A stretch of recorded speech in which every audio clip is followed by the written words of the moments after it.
இங்க நம்ம ஹீரோ சிக்னல்ல இருந்து போன் பேசிட்டே வந்துட்டு இருக்கையில குறுக்க ஒரு நாய் வர அதை அடிச்சு தூக்கிடுறாப்புல. அதுவுமே இவன் கண்டுக்காம போயிட்டு இருக்கையில ஒரு லாரி வந்து இவன் அடிச்சு தூக்கிடுது. அதெல்லாம் அவனுக்கு தலையில அடிபட்டு அப்படியே இறந்துடுறான். அப்படியே தூக்கத்துல இருந்து எழுந்து ஏதோ கெட்ட கனவா இருக்கும்னு யோசிக்கிறான். அப்பதான் அவங்க அம்மா காஃபி கொடுத்து ஆபீஸ்க்கு லேட் ஆகுதுன்னு சொல்லி அனுப்பிவிட அவனுமே ஆபீஸ்க்கு வந்து அவனுக்கு நடந்த கெட்ட கனவை பத்தி ஆன்லைன்ல செக் பண்ணிட்டு இருக்கான். அப்படின்னு பார்த்து ஒரு லிங்க் வர அதை டச் பண்ணி ஓபன் பண்ணா கருட புராணம்ன்ற ஒரு வீடியோ பிளே ஆகுது. அதுல என்ன சொல்லிருக்கனா, நம்ம இறந்ததுக்கு அப்புறம் நம்ம உடம்புல இருந்து ஆத்மா வெளியில வந்து திரும்ப உடம்புக்குள்ள போக ட்ரை பண்ணுமா. அந்த நேரம் யமனோட தூதர்கள் 2 பேர் வந்து அந்த ஆத்மாவை யமலோகத்துக்கு கூட்டிட்டு போவாங்க.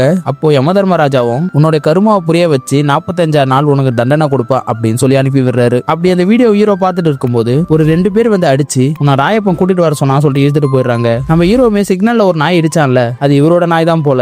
அவர் நம்ம ஹீரோ இழுத்துட்டு வந்துட்டு என்னோட ரோசியை நீ கொன்னுட்ட, நீ ஒன்னும் உயிரோட இருக்க, இன்னும் 45 நாள்ல நான் உன்னை கொல்றேன்னா சொல்லிட்டு மிரட்டுறாரு. இதையெல்லாம் ஹீரோவுக்கு கருட புராணத்துல சொன்ன மாதிரியே தெரியுது. ஹீரோமே இந்த விஷயத்த போலீஸ்ட சொல்லி போலீஸை கூட்டு வந்து பார்த்தா ராயப்பன் இருந்ததுக்கான தடையுமே காணாம போயிருக்குது. அன்னைக்கு நைட்டுமே ஹீரோட வண்டிய ராயப்பன் வந்து கொளுத்திட்டு மிரட்டிட்டு போறான். ஹீரோமே என்ன பண்றது தெரியாம நடந்த விஷயம் எல்லாத்தையுமே தன்னோட காதலி கிட்ட ஷேர் பண்றான். அவளுமே எனக்கு தெரிஞ்ச ஒரு டான் இருக்காரு, அவர்கிட்ட போவோமே சொல்லிட்டு கூட்டிட்டு போறா. அவர்கிட்ட போய் விஷயத்த சொல்லும் பொழுது அவர் ஆல்ரெடி எனக்கே 45 நாள் அவன் டைம் கொடுத்திருக்கான், ஆனா இன்னைக்குதான் அந்த 45வது நாள் அப்படின்னு சொல்லி முடிக்கிறதுக்குள்ள மண்டை மேல ஒரு புல்லட் வந்து அந்த டானுமே இறந்து போயிடுறான். லாங்குல இருந்து ஸ்னைப்பர் வச்சு ராயப்பா முடிச்சிருக்காப்புல.